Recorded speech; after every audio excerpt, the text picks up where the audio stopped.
में क्या है इस बजट, ये कितने फायदे का बजट है? अगर इनकम टैक्स में छूट मिली है तो बाजारों में जो पैसा जाएगा उसका स्वरूप क्या होगा? लेकिन इन सब के बीच क्या बजट में कुछ कमियां भी हैं? इस बजट में कुछ छूट गया है, ये बजट सकारात्मक है या ये बजट नकारात्मक है? डॉक्टर नीरज मिश्रा, कांग्रेस के प्रवक्ता, इस वक्त हमारे साथ मौजूद हैं। नीरज जी, क्या कहेंगे इस बजट को लेकर? मनोज जी, जब आप जितेंद्र जी से बात कर हटे तो मुझे लगा मैं पहले आपकी तारीफ कर दूं, लेकिन फिर मैंने कहा तारीफ करूंगा तो जैसे नोएडा के पत्रकारों को खराब लगता है, शायद आपको भी खराब लग जाए कि इतने आसान सवाल और उसके बाद उनके ऐसे जवाब। आपकी तारीफ में फिर हम क्या ही कहते। लेकिन क्योंकि एक टैक्स एक्सपर्ट बैठे हैं और पिछले 2 वक्ता मार्केट की बात कर रहे थे, एक बार कृपा करके दोनों से पूछ लीजिएगा कि पिछले 1 महीने में जब से नया साल शुरू हुआ है, जो फॉरेन इंस्टीट्यूशनल इन्वेस्टर्स हैं उन्होंने नगद में कितना सौदा बेचा है इंडियन मार्केट में। दीपक बादवा जी बता दीजिए। 1,12,000 आपने पूछा, दीपक बादवा इसका जवाब देंगे, टैक्स एक्सपर्ट दीपक बादवा। सुनिए, 2.5 लाख करोड़ रुपए की सेलिंग करी है जी उन्होंने। जी, आप जिस 1,12,000 करोड़ रुपए को अगले 1 साल में सोच रहे हैं कि 100% मार्केट में आ जाएगा, उससे लगभग 2 गुना का जो सेल है इनका कैश में, वो सिर्फ 1 महीने के अंदर है। नीरज जी, मैं यहाँ पे आपको 1 मिनट के लिए रोकना चाहूंगा। आप एक फिगर ले रहे हैं जो सेलिंग आ रही है, आप दूसरी फिगर को पकड़ के देखिए कि हर महीने 25 से 26 हजार करोड़ की मार्केट में सिप भी आ रही है।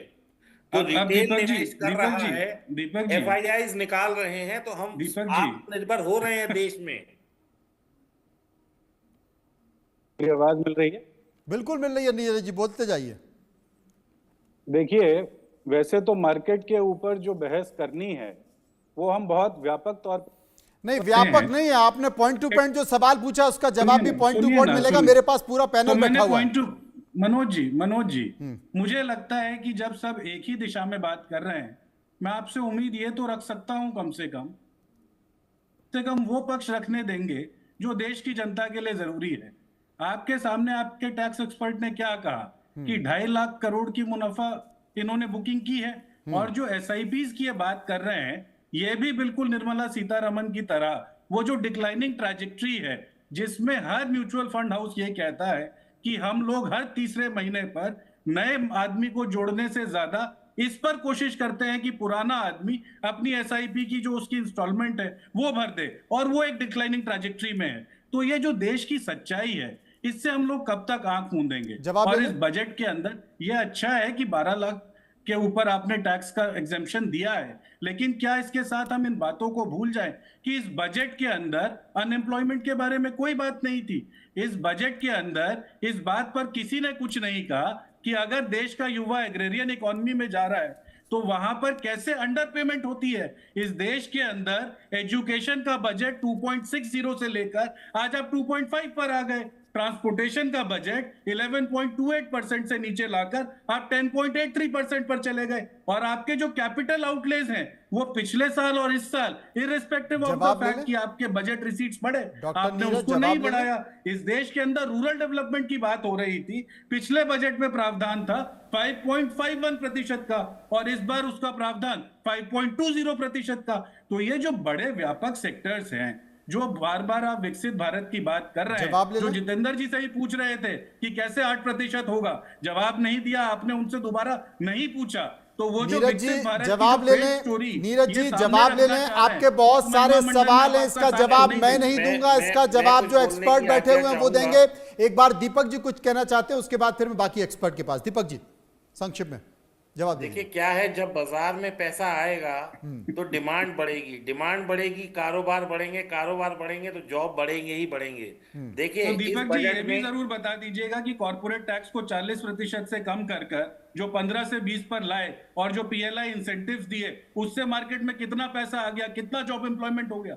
ये जो आंकड़ों की मास्किंग है, ये सबको समझ चलिए कशिश गुप्ता जवाब दे दीजिए। जनता के सामने आज ये अच्छी बात है कशिश गुप्ता, 12 लाख का टैक्स एग्जेम्पशन। कशिश गुप्ता जो बात है, जो सवाल डॉक्टर नीरज ने उठाया उनका जवाब जो नया टैक्स कोड आएगा उसमें किस तरीके से फिर डाका डाला जाएगा। कशिश गुप्ता जो सवाल नीरज मिश्रा उठा रहे हैं उनका जवाब दे दीजिए। देखिए क्या है कि आप इस बजट को ऐसा ना समझें कि ये बजट इसी साल में ही आपको जो है बेनिफिट देने कशिश गुप्ता, वाला मेरी है। आवाज मिल रही है? ये एक बजट ऐसा है जो आपको आने वाले कई लगता है मेरी सालों आवाज में नहीं मिल इसका रही है। कशिश गुप्ता को मेरी प्रभाव आवाज नहीं दिखाई मिली। राजीव देगा। रंजन झा, आप जवाब दे दीजिए। आप जो सवाल उठाए हैं नीरज जी ने, उनका जवाब दे दीजिए।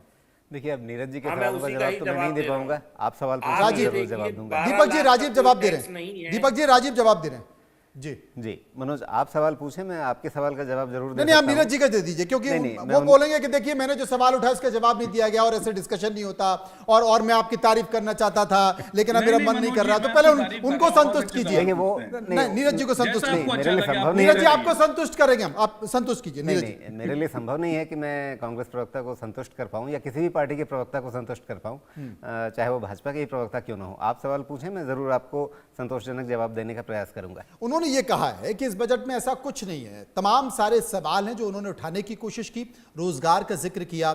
उन्होंने कहा कि अगर 12% 12 लाख से ऊपर जो टैक्स की छूट मिल रही है, दीपक जी ने कहा कि वो पूरा पैसा बाजार में जाएगा, इन्वेस्ट होगा, उसका रिटर्न मिलेगा, और एक कई सारे संकेत निकल कर आएंगे। आप क्या मानते हैं? जी, निश्चित रूप से जो मैंने अपनी शुरुआती टिप्पणी में भी कहा था कि जो लोगों को लगभग 1 लाख रुपए, 1,10,000 रुपए हर साल के बचेंगे, खास करके जो हायर टैक्स ब्रैकेट्स में हैं, जो हायर इनकम ग्रुप में हैं उनके लिए, और नहीं भी तो कम से कम किसी को 60,000, किसी को 80,000, इस तरह से अच्छी खासी रकम बचेगी। एक इस तरह से समझ लीजिए कि लोगों को 12 महीने की सैलरी के बदले 13 महीने की सैलरी मिलने जा रही है। एक महीने का बोनस मिलने जा रहा है। तो वो बोनस जो मिलेगा लोगों को, वो कहाँ खर्च करेंगे? वो सामान खरीदने में खर्च करेंगे या उसे बचत में इन्वेस्ट करेंगे।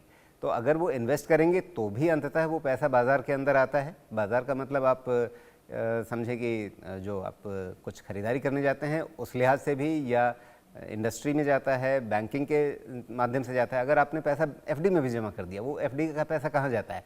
बैंक के माध्यम से वो इंडस्ट्री को मिलता है। इंडस्ट्री उस फाइनेंस को यूज़ करके अपनी कैपेसिटी बिल्डअप करती है। किसी न किसी तरह से वो पैसा वापस इकॉनमी में रूट होता है। या आप शेयर बाज़ार में पैसा लगाते हैं। शेयर बाज़ार में जब आप पैसा लगाते हैं तो वो पैसा कैसे काम करता है? वो भी पैसा उसी तरह से अंततः इंडस्ट्री को बेनिफिट करता है, इकॉनमी को बेनिफिट करता है। तो निश्चित रूप से इस जो भी आप 1 लाख करोड़ रुपए का पैसा आप आता हुआ देखेंगे तो अगले नीरज जी फाइनेंशियल ईयर निराश में। क्यों हैं? देखिए, नीरज जी का काम है, वो अपना काम कर रहे हैं, उसके लिए उनसे आप शिकायत नहीं कर सकते हैं। उनका दायित्व यही है कि वो विपक्षी दल के प्रवक्ता होने के नाते सरकार की हर बात की आलोचना करें। कशिश गुप्ता हमारे साथ मौजूद हैं, चार्टर्ड अकाउंटेंट हैं। कशिश साहब, अगर एक गिलास है, गिलास आधा है भरा और आधा खाली है, लेकिन नीरज जी उसको पूरा खाली देखना चाह रहे हैं, वो भरे की जिक्र नहीं कर रहे हैं। आप क्या मानते हैं, ये गिलास आधा भरा हुआ है, आधा खाली है, या दोनों परिस्थितियां हैं? बताइए। देखिए, हर व्यक्ति उसी हिसाब से उस बात का जवाब देगा जिस पोजीशन में वो है। मैं चार्टर्ड अकाउंटेंट हूँ, मैं टैक्स की बात करूंगा। कोई मार्केट का एक्सपर्ट है, वो मार्केट की बात करेगा। जो कांग्रेस का आदमी है वो कांग्रेस की बात करेगा, जो बीजेपी का आदमी है तो बीजेपी की बात करेगा। तो मैंने जितना इस बजट का आकलन किया, और उससे पहले भी जो चल रहा है, हमारे प्रधानमंत्री जी जो काम कर रहे हैं, और आगे का भी जो विजन है, मुझे लगता है बहुत ही पॉजिटिव आउटलुक है। इस बजट के साथ कुछ अच्छी चीजें हुई है।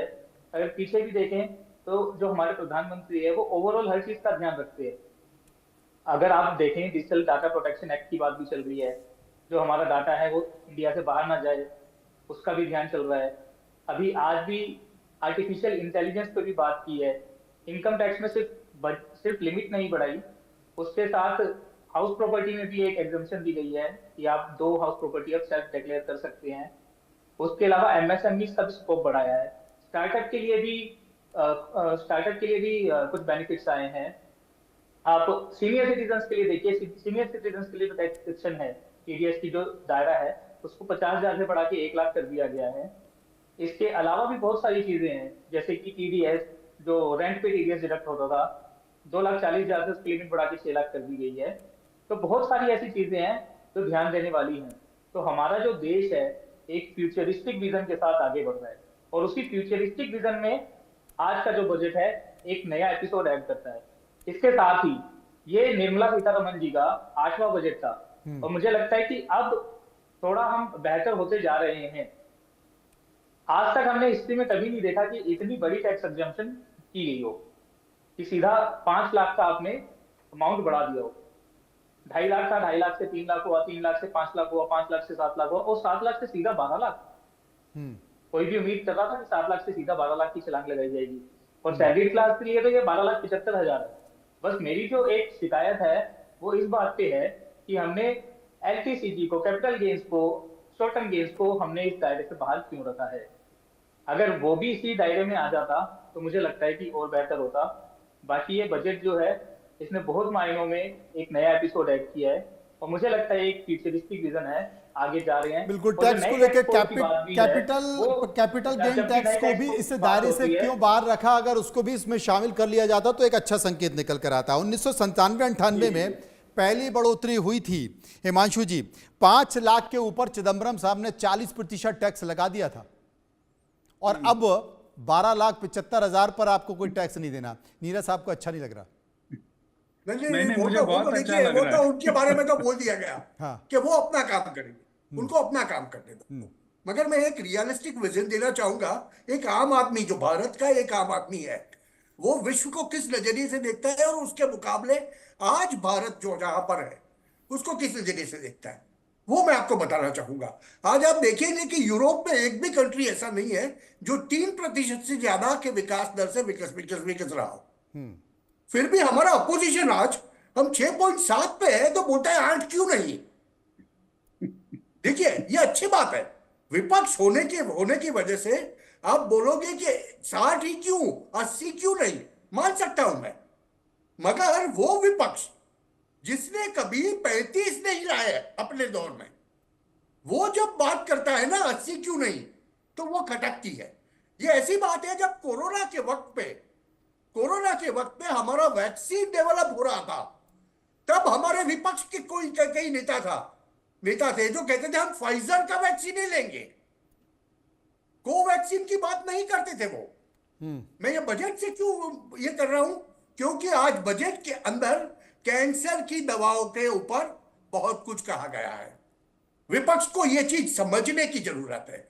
देखिए, आप आलोचना करोगे, अच्छी बात है, आलोचना से स्थिति अच्छी ही होती है, मगर मैं चैलेंज से बता सकता हूं आज विश्व में कोई भी दूसरा देश ऐसा नहीं है, इतनी सारी आबादी होने के बावजूद, कि जो 6.7 या 7% के दर से विकास रेट ऑफ ग्रोथ बता रहा।